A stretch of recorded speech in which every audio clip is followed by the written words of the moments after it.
નમસ્કાર, આપ જોઈ રહ્યા છો ગુજરાતની number 1 news channel news 18 Gujarati. આપણું ગુજરાત સાથે હું છું સિદ્ધાર્થ ધોળકિયા। મહત્વના સમાચાર। રાજ્યમાં આજે પણ અકસ્માતની વણઝાર લાગી। જૂનાગઢમાં તો ધ્રુજાવી દે એવા અકસ્માતના સીસીટીવી જોવા મળ્યા। માત્ર 5 સેકન્ડમાં જ મોતને ભેટ્યો યુવાન। ઘરેથી બાઇક લઈને વેફર લેવા નીકળેલો યુવક રોડ ક્રોસ કરે એ પહેલા કારને ભેટ્યો। જૂનાગઢમાં સર્જાયેલા અકસ્માતના સીસીટીવી ભલભલાને ધ્રુજાવી દે એવા છે। જૂનાગઢના મધુરમ રોડ પર બે બાઇક ટકરાતા દુર્ઘટના સર્જાઈ। અકસ્માતમાં એક યુવકનું ઘટના સ્થળે મોત નીપજ્યું। અકસ્માતના સીસીટીવી ફૂટેજ સામે આવ્યા। વહેલી સવારે વેફર લેવા જતા યુવકની બાઇક અન્ય બાઇક સાથે અથડાઈ હતી, જેમાં એક યુવક રોડ પર પટકાયો। અકસ્માતના 5 સેકન્ડમાં જ યુવકે દમ તોડ્યો। મૃતકની પત્નીની ફરિયાદના આધારે પોલીસની કાર્યવાહી કરી અન્ય બાઇક ચાલક સામે પોલીસે ગુનો દાખલ કર્યો। આ તરફ સુરતમાં વરાછાના ભરતનગર શાક માર્કેટમાં ડ્રાઈવર વિનાના ટેમ્પોએ અકસ્માત સર્જ્યો। પાલિકા તરફથી કાર્યરત કચરાના ટેમ્પોને ચાલુ મૂકી ડ્રાઈવર લઘુ શંકા માટે ગયો। આ દરમિયાન અચાનક ટેમ્પો આગળ વધી જતા શાક માર્કેટમાં અકસ્માત સર્જાયો। ડ્રાઈવર વિના આગળ વધેલા ટેમ્પોએ શાકભાજીની 2 લારી અને એક મોપેડને અડફેટે લીધા હતા। ડ્રાઈવરની આ ગંભીર બેદરકારીના કારણે શાક માર્કેટમાં અકસ્માત સર્જાતા લોકોના જીવ પણ તાળવે ચોંટ્યા હતા।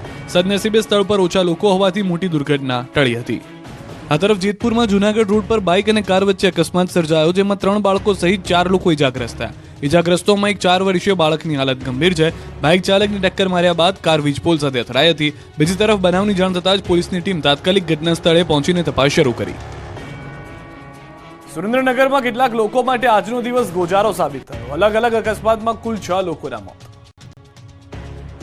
સુરેન્દ્રનગર જિલ્લામાં 2 અલગ અલગ અકસ્માતમાં કુલ 6 લોકો કાળનો કોળિયો બની ગયા। ધાંગધ્રા હાઈવે પર થયેલા અકસ્માતમાં 4 લોકોના વઢવાણમાં થયેલા અકસ્માતમાં 2ના મોત થયા છે। ધાંગધ્રા પાસે અમદાવાદ કચ્છ હાઈવે પર અકસ્માતની ઘટના બની। ઇકો કારના ટાયર ફાટતા ડ્રાઈવરે સ્ટીયરિંગ પરથી કાબુ ગુમાવતા કાર પલટી મારીને ખાઈમાં પડી। કારમાં એક જ પરિવારના 5 સભ્યો લગ્નમાં હાજરી આપીને પરત ફરી રહ્યા હતા। આ દરમિયાન અકસ્માત સર્જાયો, જેમાં 4 લોકોના મૃત્યુ નીપજ્યા, જ્યારે એક વ્યક્તિનો આબાદ બચાવ થયો। કારમાં સવાર 5 લોકો દલવાડી સમાજના હતા। આ ગોજાર અકસ્માત અંગેની જાણ થતાં જ પોલીસની ટીમ ઘટના સ્થળે પહોંચીને આગળની કાર્યવાહી હાથ ધરી હતી।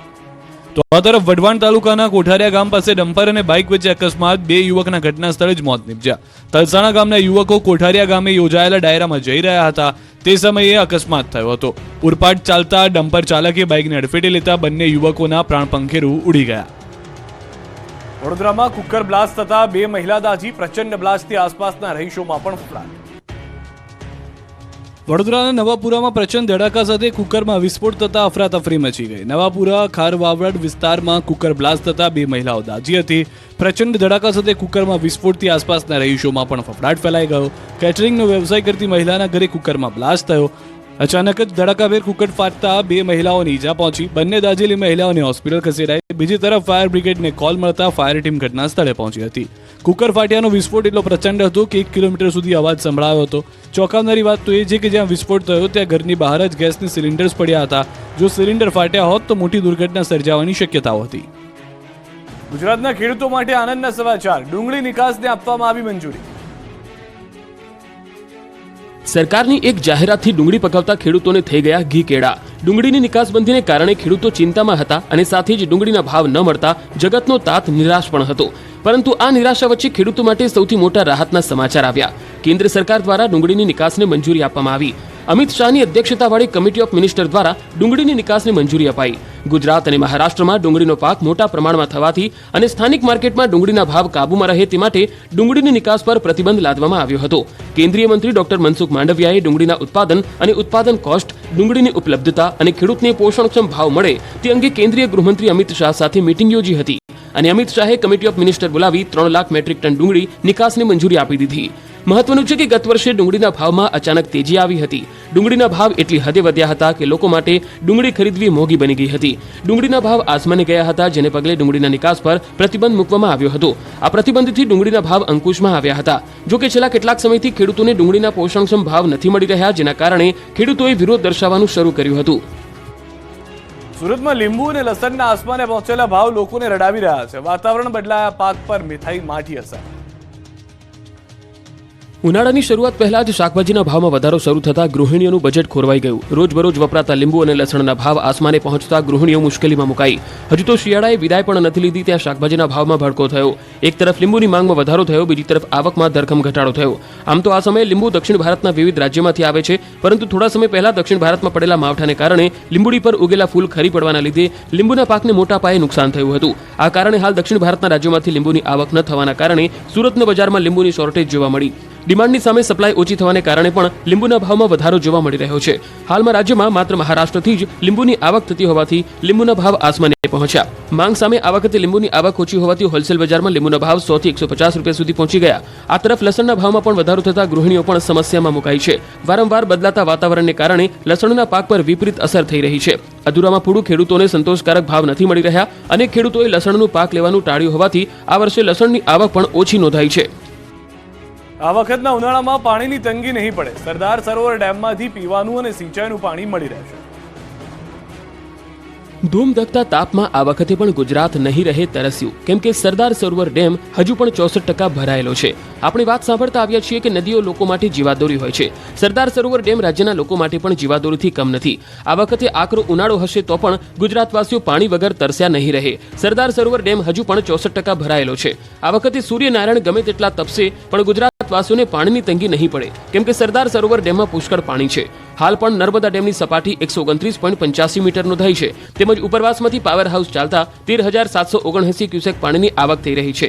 પીવા અને સિંચાઈ માટે 18,229 ક્યુસેક પાણી છોડવામાં આવી રહ્યું છે, જે ખૂબ આનંદની વાત છે.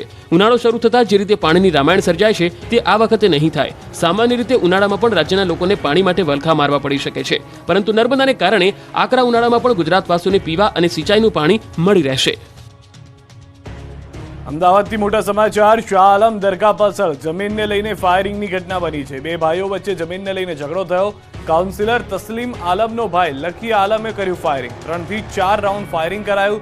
બહેરામપુરાના કાઉન્સિલર તસ્લીમ આલમ તિરમજી અને તેના પુત્રો પર ફાયરિંગ થયું. ઇજાગ્રસ્ત એલજી હોસ્પિટલ ખસેડાયા. ઈશાનપુર પોલીસ ઘટના સ્થળે પહોંચી છે. ઈશાનપુર પોલીસ ઘટના સ્થળે પહોંચી તપાસ શરૂ કરી ચૂકી છે. હાલના જે દ્રશ્યો જોઈ રહ્યા છો જેમાં ફાયરિંગ થયું હોવાની પણ જાણકારી છે. પહેલા જમીનના મુદ્દેને વિવાદ થયો હતો ને ત્યારબાદ આ ઘટના ઘટી હોવાની જાણકારી છે. વધુ માહિતી ન્યૂઝ 18 સમાચાર ઋત્વિજ પાસેથી મેળવીશું. ઋત્વિજ, સમગ્ર ઘટના શું છે? હાલમાં વધુ શું અપડેટ? જે ફાયરિંગની ઘટના બની હતી ત્યારબાદ તુરંત જ પોલીસને આ સમગ્ર ઘટનાની જાણ થતા પોલીસ ઘટના સ્થળ પર પહોંચી ગઈ હતી અને હાલ પરિસ્થિતિ પર કાબુ મેળવી લેવામાં આવ્યો છે અને હાલ પોલીસ કાફલો ઘટના સ્થળ પર છે. પરંતુ જે પ્રકારે મળતી માહિતી પ્રમાણે જે જમીનની મેટર હતી કે જમીનની અદાવતમાં લઈને ફાયરિંગની ઘટના થઈ છે અને જે 3 થી 4 રાઉન્ડ ફાયરિંગ થયું હોવાની હાલમાં આશંકા છે, પરંતુ પોલીસ દ્વારા હાલમાં આ સમગ્ર મામલે તપાસ પણ કરવામાં આવી રહી છે કે હકીકતમાં કેટલા રાઉન્ડ ફાયરિંગ કરવામાં આવી રહ્યું છે. જો કે મહત્વની બાબત તો એ છે કે જ્યારે આ ઘટના બની હતી તે ઘટનામાં મારામારીની અંદર એક વ્યક્તિ છે તેને ઈજા પણ પહોંચી હતી. તેને તાત્કાલિક સારવાર માટે હોસ્પિટલ ખસેડવામાં આવ્યો છે અને હાલમાં ઉચ્ચ પોલીસ અધિકારીઓ ઘટના સ્થળ પર પહોંચીને સમગ્ર પરિસ્થિતિ પર કાબુ મેળવ્યો છે. વિવાદ શું રહ્યો હતો ઋત્વિજ સૌથી વધારે મહત્વનો, જેના કારણે ફાયરિંગ સુધી મુદ્દો પહોંચી ગયો? સીધા જમીનની જે મેટર હતી કે જેની અંદર આ અદાવતના કારણે ફાયરિંગનો બનાવ બન્યો છે અને જે જમીનની મેટરને લઈને આ બોલાચાલી થઈ હતી અને ત્યારબાદ આ ફાયરિંગનો બનાવ બન્યો છે. જી આભાર ઋત્વિજ સમગ્ર માહિતી બદલ. તો હાલમાં જે રીતે ઋત્વિજ તરફથી જણાવવામાં આવ્યું છે સૌથી વધારે મહત્વની વાત, 3 થી 4 રાઉન્ડ ફાયરિંગ થયું હોવાની આશંકા. પોલીસ તપાસ કરી રહી છે. જમીનનો વિવાદ હાલમાં કહેવામાં આવી રહ્યો છે જેના કારણે આ ફાયરિંગ કરવામાં આવ્યું છે, પરંતુ કાઉન્સિલર છે તસ્લીમ આલમ નો ભાઈ લકી આલમ જેને ફાયરિંગ કર્યું છે 3 થી 4 રાઉન્ડ ફાયરિંગ કરવામાં આવ્યું હોવાની જાણકારી છે. અને બહેરામપુરાના કાઉન્સિલર તસ્લીમ આલમ તિરમીજી અને તેના પુત્રો પર ફાયરિંગ થયું હોવાનું હાલમાં જણાવવામાં આવી રહ્યું છે. ઇજાગ્રસ્ત એલજી હોસ્પિટલ ખસેડવામાં આવ્યા છે. બંને ભાઈઓ સામસામે આવી ગયા હતા. ભાઈઓ વચ્ચે ફાયરિંગ થયું હોવાની જાણકારી છે, જેમાં બે ભાઈમાંથી એક ભાઈ કે જે કોર્પોરેટરનો ભાઈ છે તેણે ફાયરિંગ કર્યું. કોર્પોરેટરના પુત્ર અને કોર્પોરેટરને સારવાર માટે હોસ્પિટલમાં ખસેડવામાં આવ્યા છે. પોલીસ તપાસમાં લાગી છે. સૌથી વધારે મહત્વની વાત, ખુલ્લેઆમ સરા જાહેર ધોળા દિવસે આ ઘટના ઘટી છે. દરગાહ જે આવેલી છે શાહ આલમની દરગાહ, તેની પાછળ આ ઘટના ઘટી હોવાની જાણકારી હાલમાં મળી રહી છે. તો અમદાવાદ શાહ આલમ દરગાહ પાછળ જમીન વિવાદને લઈને સમગ્ર મામલો જે છે તે હાલમાં પ્રકાશમાં આવ્યો છે. પોલીસ તપાસમાં જોતરાઈ છે અને સૌથી વધારે મહત્વની વાત, ખુલ્લેઆમ આ રીતે ફાયરિંગ કરવામાં આવ્યું. ત્યાં મોટી સંખ્યામાં સ્થાનિકો ઉપસ્થિત હતા, અન્ય લોકો ઉપસ્થિત હતા, છતાં પણ કાયદાનો ડર ન હોય તેમ કાયદો હાથમાં લેવામાં આવ્યો છે. અને જે રીતે દ્રશ્યોમાં પણ આપ જોઈ રહ્યા છો, ખુરશીથી હુમલો કરવામાં આવે છે, પહેલા મારામારી કરવામાં આવે છે, બે ટોળા સામસામે થઈ જાય છે અને લોકો શાંત કરાવતા ત્યાં જોવા નથી મળતા. મામલો વધુ ઉગ્ર બની જતા ફાયરિંગ થયું હોવાની જાણકારી છે. તો તસ્લીમ આલમનો ભાઈ લકી આલમે ફાયરિંગ કર્યું હોવાની હાલમાં પુષ્ટિ થઈ છે. જે જાણકારી મળી છે પોલીસ તપાસમાં, તે તસ્લીમ આલમનો ભાઈ લકી આલમ છે જેણે ફાયરિંગ કર્યું છે. પુષ્ટિ હાલમાં જે પ્રાથમિક માહિતી છે તે પ્રમાણે થઈ છે. વધુ માહિતી ન્યૂઝ 18 સમાચાર પ્રણવ પાસેથી મેળવીશું. પ્રણવ, વધુ શું માહિતી હાલમાં સમગ્ર વિવાદને લઈને? ચોક્કસ એક સમય માટે જે બહેરામપુરાના જે કોર્પોરેટર છે, જે તસ્લીમ આલમ, તેઓના ઉપર આ ફાયરિંગ થયું છે, તેને લઈને જ તેઓને એલજી હોસ્પિટલમાં દાખલ કરાયા છે. એલજી હોસ્પિટલમાં તેઓ હાલ સારવાર દરમિયાન તેઓની સારવાર ચાલી રહી છે. પરંતુ ચોક્કસ એ માની શકાય કે જે ન્યૂઝ એક્સક્લુઝિવ વિડીયો બતાવી છે તેમાં આપ દ્રશ્યોમાં પણ આપણે દર્શકોને બતાવવાનો પ્રયાસ કર્યો કે તસ્લીમ આલમ અને એની સાથે બીજા અન્ય લોકો પણ જોડાયા છે. સાથે જે રીતે મારામારી થઈ રહી છે અને મારામારીની ઘટના બાદ તેમના જે ભાઈ છે તેના તરફથી પોતાની જે પ્રાઇવેટ રિવોલ્વરના માધ્યમથી તેઓએ હવામાં 3 થી 4 રાઉન્ડ ફાયરિંગ કર્યું હતું અને તેના કારણે જે આખો વિસ્તાર છે તે ભયવાળો માહોલ છે તે વિસ્તાર બની ગયો હતો. અને જે તસ્લીમ આલમ તિરમિજી છે તેઓ બહેરામપુરાના કોંગ્રેસ પાર્ટીના વર્તમાન હાલ તેઓ કોર્પોરેટર છે. મુસ્લિમ સમાજમાં એક મોટું નામ તસ્લીમ જે આલમ છે તેઓ અહીં ધરાવી રહ્યા છે. પરંતુ જે માહિતી મળી રહી છે હાલ કે જમીનનો જે મુદ્દો હતો બંને ભાઈઓ વચ્ચેનો, એ જમીનના મુદ્દે બંને વચ્ચે બોલાચાલી થઈ હતી. એ સમય દરમિયાન અનેક લોકો પણ ત્યાં પણ ધસી આવ્યા હતા અને તે દરમિયાન બંને વચ્ચે ખુલ્લા હાથની મારામારી પણ થઈ હતી. ના દ્રશ્યોમાં પણ જોવા મળી રહ્યું છે કઈ રીતે લોકો છે એકબીજાને મારી રહ્યા છે, ઢીકાપાટા મારી રહ્યા છે. એ સમય દરમિયાન જ જે આ ઘટના બની છે તે દાણીલીમડા વિસ્તારની ઘટના છે. દાણીલીમડા વિસ્તારમાં જો ફેમસ જે શાહલમે દરગાહ કહેવામાં આવે છે, જે મુસ્લિમ સમાજનું આસ્થાનું કેન્દ્ર છે, તેની આસપાસની જ વિસ્તારમાં આખી ઘટના બની હતી અને જમીનની અદાવતને લઈને આખું આ ફાયરિંગ થયું તે પ્રકારની હાલ સમાચાર પ્રાથમિક રીતે મળી રહ્યા છે. પરંતુ ચોક્કસ જે દ્રશ્યો જોવા મળી રહ્યા છે તેની અંદર બંને ભાઈઓ વચ્ચે ઝઘડો છે રસ્તા ઉપર આવી ગયો હતો.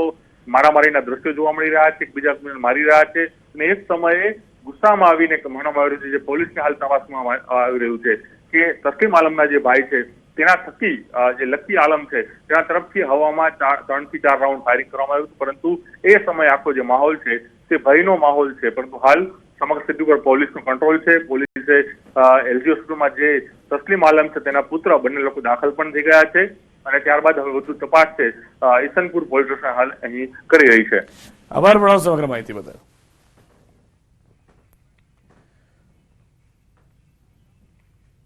બોટ દુર્ઘટના કાંડનો વધુ એક આરોપી આવી ગયો છે સકંજામાં. ધર્મીન ભટાણી અમદાવાદથી પકડાયો. વડોદરામાં હરણી લેક દુર્ઘટના મામલે વધુ એક આરોપી ધર્મીન ભટાણીને અમદાવાદ એરપોર્ટથી ઝડપી પડાયો. ધર્મીન સિંગાપુર અને બેંકોક ભાગી ગયો હતો, જેને બેંક એકાઉન્ટ સીઝ કરાતા તે પરત આવતા તેને અમદાવાદ એરપોર્ટ ઉપર જ દબોચી લેવામાં આવ્યો. બનાવના સમયે ધર્મીન ભટાણી સિંગાપુર ભાગતા પોલીસે તેની ટ્રાવેલ હિસ્ટ્રી ચકાસતા તે પહેલા સિંગાપુર બાદ બેંકોક ગયો હોવાનું જાણવા મળ્યું. ધર્મીન ભટાણી કોટિયા પ્રોજેક્ટમાં 5% પાર્ટનર હતો અને ઝીપ લાઇનનો પણ તેનો અલગ કોન્ટ્રાક્ટ હતો. ધર્મીન ભટાણી વત્સલની સાથે સાઇનિંગ ઓથોરિટીઝ હતી, જેથી વત્સલની સાથે રાખી પોલીસ તેની પૂછપરછ કરશે. બીજી તરફ ફ્યુચરિસ્ટિક સેલના એડિશનલ આસિસ્ટન્ટ એન્જિનિયર મિતેશ માળીને પણ ટર્મિનેટ કરવામાં આવ્યા છે, જ્યારે વોર્ડના 3 એડિશનલ એન્જિનિયરને પણ સસ્પેન્ડ કરવામાં આવ્યા છે. મ્યુનિસિપલ કમિશનરને 6 અધિકારીઓને નોટિસ આપી 7 દિવસમાં જવાબ માંગ્યો છે. હજુ વધુ અધિકારીઓ સામે થશે કાર્યવાહી. શાળામાં વિદ્યાર્થીઓને પૂરી દેવા મામલે તપાસ તેજ. આચાર્ય અને શિક્ષકોને નોટિસ ફટકારી. સુરેન્દ્રનગરના ફતેપુર પ્રાથમિક શાળામાં 20થી વધુ વિદ્યાર્થીઓ પુરાઈ જવા મામલે નોટિસ ફટકારાઈ. જિલ્લા પ્રાથમિક શિક્ષણ અધિકારી આચાર્ય અને શિક્ષકોને કારણદર્શક નોટિસ પાઠવી છે. શાળામાં બાળકો પુરાઈ જવાની ઘટના બાદ તમામ તાલુકા પ્રાથમિક શિક્ષણ અધિકારીઓ સાથે વિડીયો કોન્ફરન્સથી મીટિંગ કરાઈ હતી. આવી ઘટનાનું પુનરાવર્તન ન થાય તે માટે કડક સૂચનાઓ પણ આપવામાં આવી. તેમજ જિલ્લાની તમામ શાળાઓને લેખિત પણ જાણ કરાશે. મહત્વનું છે કે પાટડી તાલુકાના ફતેપુરા પ્રાથમિક શાળામાં ધોરણ 1ના વિદ્યાર્થીઓને શિક્ષકો શાળામાં બંધ કરી જતા રહ્યા હતા, જેઓને ગ્રામજનોએ તાળું તોડી બાળકોને ક્લાસરૂમમાંથી બહાર કાઢ્યા હતા. સમગ્ર મામલે પાટડી તાલુકા પ્રાથમિક શિક્ષણ અધિકારીએ જિલ્લા કક્ષાએ અહેવાલ આપ્યા બાદ શિક્ષણ અધિકારીએ નોટિસ ફટકારી છે. જોકે સમગ્ર બનાવ અંગેની તપાસના રિપોર્ટ બાદ જવાબદારો સામે કાર્યવાહી હાથ ધરાશે. અમદાવાદમાં દાસ ખમણની ચટણીમાંથી નીકળી જીવાત. અમરાઈવાડીના રહેતા વ્યક્તિએ મંગાવ્યા હતા ખમણ. બહાર ખાવાના શોખીનો સાવધાન રહેજો. અમદાવાદ શહેરમાં ખાદ્ય પદાર્થોમાંથી જીવાતો નીકળવાની ઘટનાઓ અવારનવાર બની રહી છે. શહેરની જાણીતી ખાણીપીણીની હોટલો અને રેસ્ટોરન્ટ તેમજ ફૂડ કોર્ટમાં હવાની વસ્તુઓમાંથી જીવજંતુઓ અનેક વસ્તુઓ હવે દર 2 દિવસે નીકળતી હોવાની ઘટના સામે આવી છે. ત્યારે શહેરના મણિનગર વિસ્તારમાં આવેલા પ્રખ્યાત દાસ ખમણની દુકાનમાંથી લીધેલા ખમણની ચટણીમાંથી જીવાત નીકળી હતી. ચટણીમાંથી જીવાત નીકળતા ગ્રાહકે વેપારીનો સંપર્ક કર્યો ત્યારે ચટણી બદલી આપવાની વાત કરી. અમરેવાડી વિસ્તારમાં રહેતા અલ્કેશ પરમાર નામના ગ્રાહકે દાસ ખમણમાંથી ઓનલાઈન ખમણ મંગાવ્યા, જેમાંથી જીવાતો નીકળી હોવાનું સ્પષ્ટ દેખાઈ રહ્યું છે. આ મામલે ગ્રાહકે મ્યુનિસિપલ કોર્પોરેશન વિભાગમાં ફરિયાદ કરી છે. સુરતના વેડ રોડ વિસ્તારમાં અજીબ કિસ્સો બન્યો. લાખો રૂપિયા લઈને પ્રેમિકા બીજા પ્રેમી સાથે ભાગી. યુવકને પ્રેમ જાળમાં ફસાવી મહિલાએ પડાવ્યા લાખો રૂપિયા. સુરતના વેડ રોડ પર બની છેતરપિંડીની આ આશ્ચર્યજનક ઘટના. હજુ વેલેન્ટાઇન ડે ગયાને ગણતરીના દિવસો જ થયા છે ત્યારે સુરતના વેસુ વિસ્તારમાંથી એક અજીબોગરીબ કિસ્સો સામે આવ્યો. ભાડે રહેતી એક મહિલાએ યુવકને પ્રેમ જાળમાં ફસાવીને 96.44 લાખ રૂપિયા પડાવી લીધા. વેડ રોડ સ્થિત વિરામનગર સોસાયટીમાં રહેતા યુવક સાથે ભાડુઆત મહિલાએ અધધ કહી શકાય તેવી રકમની ઠગાઈ કરીને રફુચક્કર થઈ ગઈ. ભાડુઆત મહિલાએ યુવકને પ્રેમજાળમાં ફસાવ્યો હતો અને યુવકના મકાન વેચાણના રોકડા 96.44 લાખ લઈને અન્ય પ્રેમી સાથે નાસી છૂટી હતી. ઠગ મહિલાના પ્રેમજાળમાં ફસાયેલા યુવકને ચોરી અંગે જાણ થતા તેના પગ તળે જમીન સરકી ગઈ હતી. અંતે યુવક ચોક બજારમાં પોલીસ સ્ટેશને પહોંચ્યો હતો અને પોતાની આપવીતી જણાવી હતી. પોલીસે સમગ્ર મામલે વધુ તપાસ હાથ ધરી છે. નર્મદામાં જોવા જેવી થઈ અહીંના તિલકવાડામાં લોકોએ એરપોર્ટનો વિરોધ કર્યો તો વેપારીઓએ એરપોર્ટ બનાવવાની માંગ કરી. સ્ટેચ્યુ ઓફ યુનિટી દેશ વિદેશના પ્રવાસીઓના આકર્ષણનું કેન્દ્ર બની રહ્યું છે. પ્રવાસીઓની સંખ્યામાં પણ સતત વધારો થઈ રહ્યો છે. તેવામાં નર્મદા જિલ્લામાં મંજૂરી મળ્યા બાદ એરપોર્ટ વિવાદોમાં ઘેરાયું છે. નર્મદાના તિલકવાડા તાલુકાના ફેરકુવા, રૂવાપરા, ભાદરવા અને સુરવા ગામની વચ્ચેની જમીન પર એરપોર્ટ બનાવવાની મંજૂરી અપાઈ છે. આ એરપોર્ટના કારણે પૂર્વજો તરફથી મળેલી ખેતીની જમીન પર એરપોર્ટ ફાળવણી જવાને કારણે અહીંના લોકોમાં વિરોધનો વંટોળ જોવા મળ્યો. આ તમામ ગામના લોકોએ સભા બોલાવી એરપોર્ટ માટે જમીન સંપાદન ન કરવા અંગે પણ ઠરાવ પસાર કર્યો. જોકે આ વિરોધના વંટોળ વચ્ચે રાજપીપળાના વેપારીઓએ અલગ જ રાગ આપ્યો. એક તરફ સરકારે નક્કી કરેલા સ્થળ પર એરપોર્ટ બનાવવાનો ગામ લોકો વિરોધ કરી રહ્યા છે તો બીજી તરફ રાજપીપળાના વેપારીઓ રાજપીપળામાં એરપોર્ટ બનાવવાની માંગ કરી રહ્યા છે. રાજપીપળાના વેપારીઓએ કલેક્ટરને આવેદનપત્ર આપી રાજપીપળા શહેરમાં એરપોર્ટ બનાવવાની માંગ કરી છે. વેપારીઓનું કહેવું છે કે રાજપીપળા ખાતે એરપોર્ટ બને તો રાજપીપળાનો વિકાસ થશે. તિલકવાડા તાલુકામાં એક તરફ એરપોર્ટ માટે ગ્રામજનો વિરોધ કરી રહ્યા છે તો બીજી તરફ રાજપીપળામાં વર્ષો જૂની એરપોર્ટની માંગ ન સંતોષાતા રાજપીપળાવાસીઓ નારાજ છે. જામનગરના એક ગામમાં રાત પડે અને છવાઈ જાય છે અંધારપટ. કેટલાય સમયથી લોકો અંધારામાં રહેવા મજબૂર છે. સ્ટ્રીટ લાઇટ હોવા છતાં જામનગરના જોડિયા ગામના રસ્તાઓ પર છેલ્લા 3.5 વર્ષથી રાતના સમયે અંધારપટ છવાઈ જાય છે. ગામની 950 જેટલી લાઇટમાં વીજ સપ્લાય બંધ થવાથી લોકો અંધારામાં રહેવા મજબૂર થયા છે. આ અંધારપટનું કારણ છે લાઇટ બિલ. લાઇટ બિલ ન ભર્યું હોવાથી અહીં લગાવેલી સ્ટ્રીટ લાઇટ કોઈ કામની નથી. વ્યાજ સહિત અંદાજે 40 લાખ જેટલું વીજ બિલ ભરવાનું બાકી છે, જેને લઈ પીજીવીસીએલ તરફથી છેલ્લા 3.5 વર્ષથી આ ગામની સ્ટ્રીટ લાઇટમાંથી વીજ કનેક્શન કાપી નખાયું છે. 3.5 વર્ષથી શોભાના ગાંઠિયા સમાન બનેલી સ્ટ્રીટ લાઇટની સમસ્યાને લઈ સ્થાનિકોને પણ ભારે હાલાકી થઈ રહી છે. લાઇટ વગર એક તરફ સ્થાનિકો હેરાન પરેશાન છે તો બીજી તરફ ગ્રામ પંચાયતના અધિકારીઓ ગ્રાન્ટ ન મળી હોવાથી વીજ બિલ ચૂકવવાનું બાકી હોવાનું કહી રહ્યા છે. આ બધા વચ્ચે પીજીવીસીએલે આગામી સમયમાં કડક કાર્યવાહી કરવાની પણ તૈયારી બતાવી. આગામી સમયમાં જો આ બિલ ન ભરાય તો પીજીવીસીએલ વસૂલી માટે પણ કાર્યવાહી કરશે. હાલ તો વીજ તંત્ર ગ્રામ પંચાયતના આ 10 કનેક્શનના 40 લાખ જેટલા નાણાં વસૂલવાની રાહ જોઈ રહ્યું છે. બાળકો પોતાનું ભવિષ્ય ભાડાના મકાનમાં બનાવતા જોવા મળ્યા. પંચમહાલ જિલ્લામાં આંગણવાડીઓ ભાડાના મકાનમાં ચાલે છે.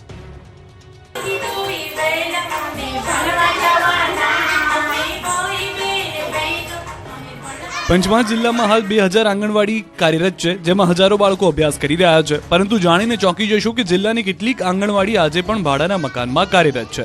કેટલીક સરકારી મકાન એટલે કે સમાજઘર કે ગ્રામ પંચાયતના મકાનમાં ચાલી રહી છે આંગણવાડી. સંલગ્ન વિભાગના દાવા મુજબ હાલ જિલ્લામાં કાર્યરત 2000 આંગણવાડીઓ પૈકી 1819 આંગણવાડીના પોતાના મકાન છે, જ્યારે 7 આંગણવાડી સરકારી મકાનમાં ચાલે છે, જ્યારે 110 આંગણવાડીના નવા મકાન મંજૂર કરવામાં આવ્યા છે. એવી જ રીતે 85 આંગણવાડી ભાડાના મકાનમાં ચાલે છે, જ્યારે 12 આંગણવાડીના નવા મકાન આગામી દિવસોમાં મંજૂર કરવાની પ્રક્રિયા છે. આ સમગ્ર બાબત વચ્ચે તંત્રના દાવા કેટલા સ્થળોએ પોકળ સાબિત થયા, કેમ કે તંત્રના ચોપડે મંજૂર થયા પછી કેટલાક સ્થળોએ આજે પણ મકાન બન્યા નથી અને આંગણવાડી સંચાલકો પોતાના ઘરે જ બાળકોને બેસાડી અભ્યાસ કરાવવાની ફરજ પડી રહી છે. વર્ષો અગાઉ બનેલા કેટલાક મકાન જર્જરિત અવસ્થામાં ફેરવાઈ જતા બાળકો જોખમી રીતે બેસી અભ્યાસ મેળવી રહ્યા છે. અધિકારીઓ જર્જરિત મકાનમાં બાળકો નહીં બેસાડવાની સૂચના આપી દીધી હોવાનું જણાવી પોતાની જવાબદારી નિભાવી હોવાનું કહે છે.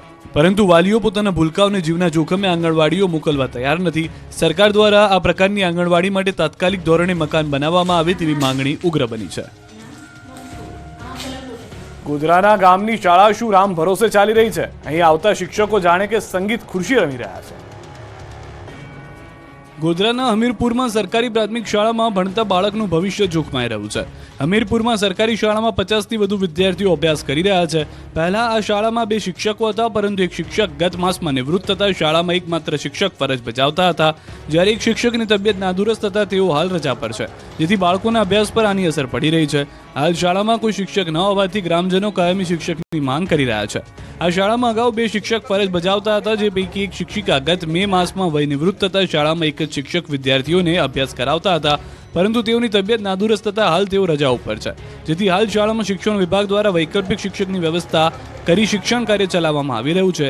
જોકે ગામના નાગરિકો અને શાળાની એએમસી કમિટીના સભ્યો કાયમી ધોરણે શિક્ષકની ફાળવણી કરવા માંગણી કરી રહ્યા છે. સ્થાનિકોના જણાવ્યા મુજબ દરરોજ શિક્ષક બદલાતા હોવાથી શિક્ષણ કાર્ય અને બાળકોને અસર પહોંચી રહી છે. આ અંગે તાલુકા પ્રાથમિક શિક્ષણ વિભાગમાં પણ એએમસીના સભ્યોએ લેખિતમાં રજૂઆત કરી છે. ગ્રામજનોના જણાવ્યા મુજબ હાલ જે કાયમી શિક્ષક રજા પર છે, જે પણ આગામી ટૂંક સમયમાં વય નિવૃત્ત થવાના છે, જે બાબતને ધ્યાનમાં રાખી સત્વરે કાયમી ધોરણે શિક્ષક ફાળવવામાં આવે. ફ્રાન્સ સરકારનો નિર્ણય હીરા ઉદ્યોગ માટે ફટકારો. સુરતના હીરા ઉદ્યોગ પર પડી શકે જમાઠી અસર. ફ્રાન્સમાં લેબગ્રોન ડાયમંડને સિન્થેટિક જાહેર કરતા હીરા ઉદ્યોગમાં ખળભળાટ મચી ગયો. આ નિર્ણયથી સુરતના ઉદ્યોગને મોટી અસર થાય તેવી ચર્ચા ઉઠી છે. બીજી બાજુ લેબગ્રોન ડાયમંડને ઉતરતા બતાવવા પ્રયાસ કરાયો હોવાનો મત લેબગ્રોન ડાયમંડ એસોસિએશને વ્યક્ત કર્યો છે અને આ નિર્ણયને વખોડ્યો છે. સુરતના ડાયમંડ ઉદ્યોગની કટિંગ અને પોલિશિંગ માટે વિશ્વભરમાં જાણીતું હતું. વિશ્વના રફ ડાયમંડ પૈકી પોલિશ થતા 10 પૈકી 9 ડાયમંડ સુરતમાં તૈયાર થાય છે. જોકે હવે સમયના પ્રવાહની સાથે સુરતના હીરા ઉદ્યોગે પણ પોતાની ઓળખ બદલી છે.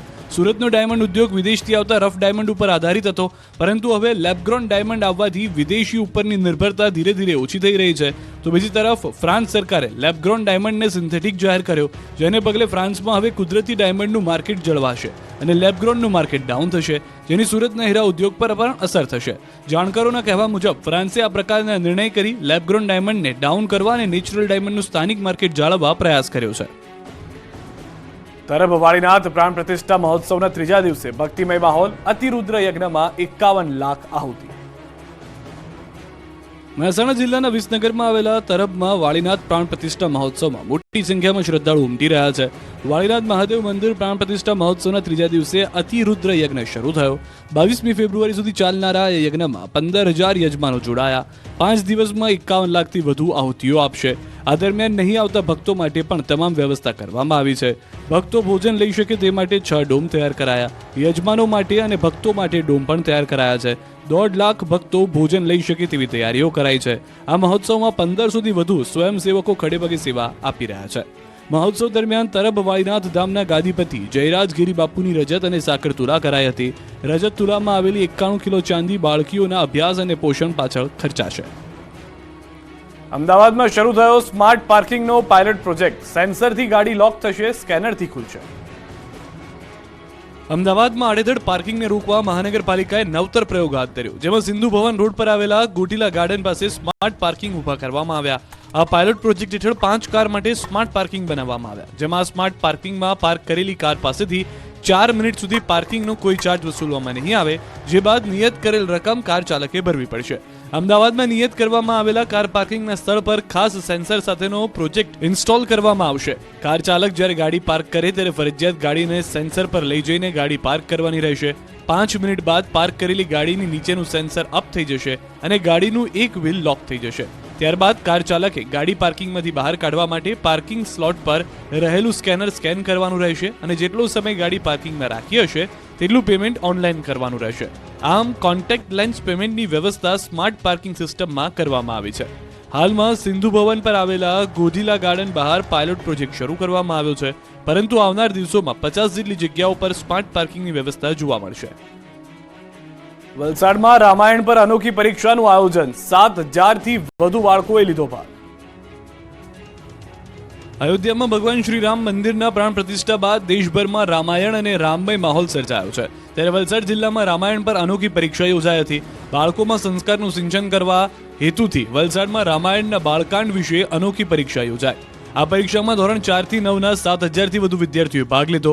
આ પરીક્ષામાં રામાયણના ભગવાન શ્રી રામના જન્મના બાલકાંડ વિશે પ્રશ્નાવલી કરવામાં આવી. પરીક્ષામાં 70% માર્ક્સ લાવનાર વિદ્યાર્થીઓને સંસ્થા દ્વારા નિઃશુલ્ક ચારધામની યાત્રા કરાવવામાં આવશે. બાળકોને ભગવાન શ્રી રામના જીવનમાંથી પ્રેરણા મળે તે હેતુથી સંસ્થા દ્વારા આ પરીક્ષા અપાઈ છે. મહત્વપૂર્ણ છે કે દેશભરમાં અત્યારે રામાયણ અને રામમય માહોલ ચાલી રહ્યો છે. આથી બાળકોમાં બાળપણથી જ ધર્મ સંસ્કારનું સિંચન થાય અને ધર્મ પ્રત્યેની ભાવના વધુ પ્રબળ બને તે હેતુથી સંસ્થા દ્વારા આ પરીક્ષા યોજાય. આગામી સમયમાં દેશભરમાં રામાયણ પણ આવી પરીક્ષાઓ યોજવામાં આવશે. અમદાવાદમાં યોજાઈ અનોખી સ્પર્ધા, માલિક સાથે શ્વાનનો તાલમેલ પણ જોવા મળ્યો. શ્વાન સૌથી વફાદાર, આ વાત તો તમે સાંભળી જ હશે, પરંતુ તમને ખબર છે કે વિદેશમાં શ્વાનને લઈને ખાસ તાલીમ પણ આપવામાં આવે છે અને આ જ તાલીમ સાથે શ્વાન વચ્ચે સ્પર્ધા પણ કરવામાં આવે છે. દિલ્હી, હૈદરાબાદ અને પુણે બાદ ગુજરાતમાં પહેલી શ્વાન વચ્ચે સ્પર્ધા યોજાઈ, જ્યાં અમદાવાદમાં એક સાથે 18 શ્વાન જોવા મળ્યા. આ તમામ શ્વાન વચ્ચે પોતાના માલિક સાથે કેવી રીતે તાલમેલ રાખે છે અને પોતાના માલિક ન કહે તો પણ કેવી રીતે તેને બચાવે છે તેના વિશે પ્રોપર તાલીમ પામેલા શ્વાન વચ્ચે સ્પર્ધા યોજાઈ હતી. આ સ્પર્ધામાં ડોગ્સ કેટલો મહેનતુ અને નીડર છે તે પણ પોઈન્ટ ટેસ્ટ કરવામાં આવ્યું. અહીં સમગ્ર ભારતમાંથી આવેલા સહભાગીઓ તેમની ટ્રેનિંગ સ્કિલ પ્રેઝન્ટ કરી. ઇવેન્ટમાં અમદાવાદીઓને ચોક્કસ પ્રકારના ટ્રેન ડોગ્સના દ્રશ્યો નજીકથી પહેલી વખત જોવાનો લહાવો મળ્યો. મોટી સંખ્યામાં ડોગ પ્રેમીઓ આ ઇવેન્ટને જોવા માટે ઉત્સુક હતા. મોરબીના વકીલે લિમ્કા બુક ઓફ નેશનલ રેકોર્ડમાં સતત 6ઠ્ઠી વખત પોતાનું નામ નોંધાવ્યું. લિમ્કા બુક ઓફ નેશનલ રેકોર્ડમાં સતત 6ઠ્ઠી વખત મોરબીમાં વકીલાત કરતા મિતેશ દવેનું નામ નોંધાયું છે. મિતેશભાઈને નાનપણથી જ વિવિધ સિક્કાઓ તથા ટપાલ ટિકિટોના સંગ્રહનો શોખ જાગ્યો હતો. આ શોખના કારણે મિતેશભાઈ પોતાના સંગ્રહમાં ઉત્તરોત્તર વધારો કરતા ગયા, જેના કારણે સતત 6ઠ્ઠી વખત તેનું નામ લિમ્કા બુક ઓફ નેશનલ રેકોર્ડમાં નોંધાયું છે. તેમની સામે ભારત સિવાય વિશ્વના 285 દેશોના ચલણ તથા ટપાલ ટિકિટોનો અનોખો સંગ્રહ છે. આ 285 પૈકી 192 સંયુક્ત રાષ્ટ્રના સભ્ય દેશો છે તથા અન્ય 93 ડેડ નેશનના ચલણ અને ટિકિટોનું કલેક્શન છે. મિતેશભાઈ દવે પાસે આરબીઆઈના પ્રથમ ગવર્નરથી લઈને વર્તમાન ગવર્નર સુધી તમામ ગવર્નરોની સહીઓવાળી નોટો પણ છે. ન માત્ર પીએમ મોદી પરંતુ દેશના અનેક મહાનુભાવો તથા વિદેશના રાષ્ટ્રપતિ અને વડાપ્રધાન સહિત અનેક હસ્તીઓએ આ કલેક્શન બદલ તેમને શુભેચ્છાપત્ર પણ પાઠવ્યા છે. આ સંગ્રહ બદલ તેમને ઇન્ટરનેશનલ બેંક નોટ સોસાયટી ઓસ્ટ્રેલિયાનું સભ્યપદ પણ મળ્યું છે. ચલણી નાણું તથા ટપાલ ટિકિટ ઉપરાંત મિતેશભાઈ પાસે કોર્ટની વિવિધ ટિકિટોનું પણ કલેક્શન છે. આગામી સમયમાં તેઓ આ સંગ્રહમાં વધારો કરી વૈશ્વિક ફલક પર રેકોર્ડ નોંધાવવાની તૈયારી દર્શાવી રહ્યા છે. છોટાઉદેપુર જિલ્લાના પાવી જેતપુરના 12 પાસ વ્યક્તિએ કરી કમાલ, ગૃહ ઉદ્યોગથી કરે છે લાખોનું ટર્નઓવર. कोशिश करने वाले की कभी हार नहीं होती. આ વાક્યને ચરિતાર્થ કરી બતાવ્યું છે છોટાઉદેપુર જિલ્લાના પાવી જેતપુરમાં રહેતા મુકેશભાઈ રાઠવાએ. પાવી જેતપુરના મોટી અમરોલ ગામે રહેતા મુકેશભાઈ 12મું પાસ છે. ઓછા અભ્યાસના કારણે તેમના જીવનમાં ઘણો સંઘર્ષ તેમને કર્યો છે. આકરા સંઘર્ષ બાદ આખરે મુકેશભાઈએ સફળતાના શિખરો સર કર્યા. ગુજરાતમાં જુદી જુદી જગ્યાએ 9 વર્ષ નોકરી કર્યા બાદ મુકેશભાઈએ પોતાનો બિઝનેસ શરૂ કરવાનું નક્કી કર્યું. પોતાના ગામ પરત ફરી મુકેશભાઈએ ફૂડ પેકેટિંગનો ગૃહ ઉદ્યોગ શરૂ કર્યો. આ ગૃહ ઉદ્યોગમાં સરકારની રોજગાર નિર્માણ યોજના તેમના માટે આશીર્વાદ રૂપ સાબિત થઈ. આ યોજના હેઠળ મુકેશભાઈને 25 લાખ મળ્યા, જેમાં 35% સબસિડી પણ છે. આ ગૃહ ઉદ્યોગ થકી 10 વ્યક્તિઓ રોજગારી મેળવી રહ્યા છે. આ ગૃહ ઉદ્યોગ શરૂ કર્યો ત્યારે 50 લાખનું ટર્નઓવર હતું, જે વધી ગત વર્ષે 85 લાખનું થયું છે. મુકેશભાઈના જીવનના દરેક સંઘર્ષમાં તેમની પત્નીએ ખૂબ જ સાથ અને સહકાર આપ્યો અને જેથી આજે ગૃહ ઉદ્યોગ ધમધમી રહ્યો છે. મુકેશભાઈના સાહસ અને સંઘર્ષના દરેક ક્ષણે તેમની પત્ની તેમને પડખે રહી અને ગૃહ ઉદ્યોગમાં પણ પતિ પત્ની બંને સાથે સુચારુ વહીવટ કરી આગળ વધવાના પ્રયાસ કરી રહ્યા છે.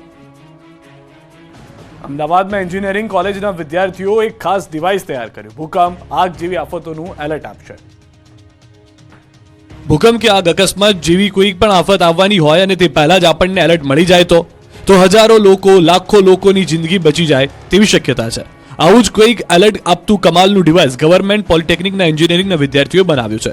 એક સાથે અનેક આફતો સામે એલર્ટ આપતું આ ડિવાઇસ અનેક રીતે ઉપયોગી છે. 4 વિદ્યાર્થીઓ સાથે મળીને આ ડિવાઇસ તૈયાર કરેલું છે. ભૂકંપ જેવી આફત આવવાની હોય ત્યારે કંપન ઉત્પન્ન થાય છે.